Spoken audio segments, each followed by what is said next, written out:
राजकुमार राव वापस रिटर्न कर रहे हैं अपनी मूवी मालिक को लेकर, जहाँ पे मानुषी चिल्लर भी हमें देखने को मिली। बट ओवरऑल मूवी की स्टोरी लाइन क्या है, क्या राजकुमार राव वापस से वो मैजिक चला पाए कि नहीं चला पाए, और क्या पर्सपेक्टिव मैं मानता हूँ कि हिट है या कि फ्लॉप है। तो ओवरऑल मूवी जो है मैं कहूँगा उतनी अच्छी नहीं है, क्योंकि वो अपने कैरेक्टर को अच्छा खासा बिल्डअप नहीं दे पाती। एक कैरेक्टर का मेन पर्सपेक्टिव क्या होता है, अगर आप एक कैरेक्टर को अच्छा खासा इंटेंसिटी, उसकी डेप्थनेस दिखा सकते हो तो ही स्टोरी लाइन अच्छा खासा काम करती है। मूवी में ये चीज़ काफ़ी हद तक मैं बहुत हद तक मिसिंग मानता हूँ। मूवी अपने काफ़ी पर्सपेक्टिव को स्टार्टिंग उस टाइम से करती है जो कह सकता हूँ कि वो अपने हाई लेवल के पावर के ऊपर है। मैं मानता हूँ आपने पर्सपेक्टिव बहुत अच्छा खासा चुना, और फिर धीरे धीरे करके वो आप उसके पास्ट को भी दिखाते हो, बट पास्ट ही उतना स्ट्रॉन्ग नहीं है कि वो फील ही नहीं होता कि वो कैरेक्टर इतना इंटेंस कैसे बना, उतना स्ट्रगल कैसे किया उसने, क्योंकि उसकी स्ट्रगलनेस वहाँ पे दिखाई नहीं गई। क्योंकि एक कैरेक्टर का मेन पर्सपेक्टिव यही होता है, यानी कि जब आप एक एक्टर को कोई भी कैरेक्टर देते हो तो उस एक्टर का मेन पर्सपेक्टिव ये होता है कि आप वो एक्टिंग कैसे करता है। पर मैं ये मानता हूँ ये नहीं है।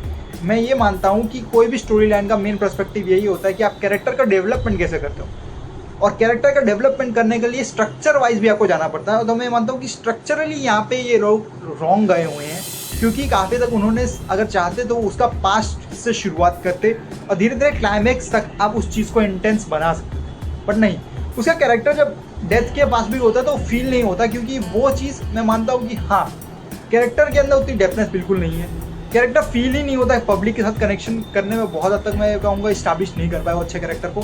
ना विलन ना हीरो, दोनों के साथ ऐसा ही है।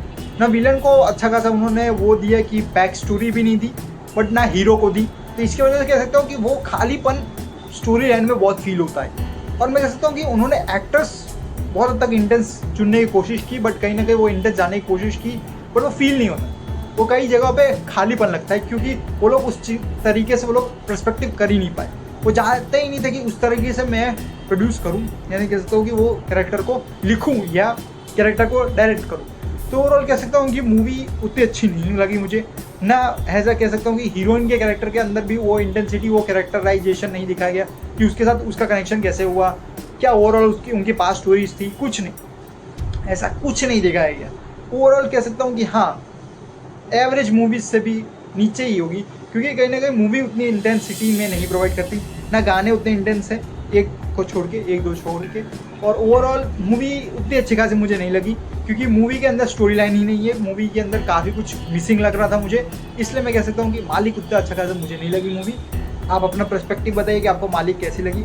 मैं ये नहीं कहूँगा कि राजकुमार राव के परफॉर्मेंस के अंदर कुछ इफेक्ट पड़ा, बट कहीं ना कहीं उन्हें कैरेक्टर और स्टोरी लाइन भी चूज़ करनी ज़रूरी है, क्योंकि उन्होंने बहुत अच्छे खासे कैरेक्टर्स ओवरऑल निभाए हुए हैं। तो सब्सक्राइब करके आप को आगे अपलोड के कमेंट सेक्शन में ज़रूर बताइए कि आपको मालिक कैसा लगा, और ओवरऑल क्या पर्सपेक्टिव आप सोचते हैं कि राजकुमार राव के परफॉर्मेंस के अंदर आपको डिफरेंस कुछ फील हुआ कि नहीं।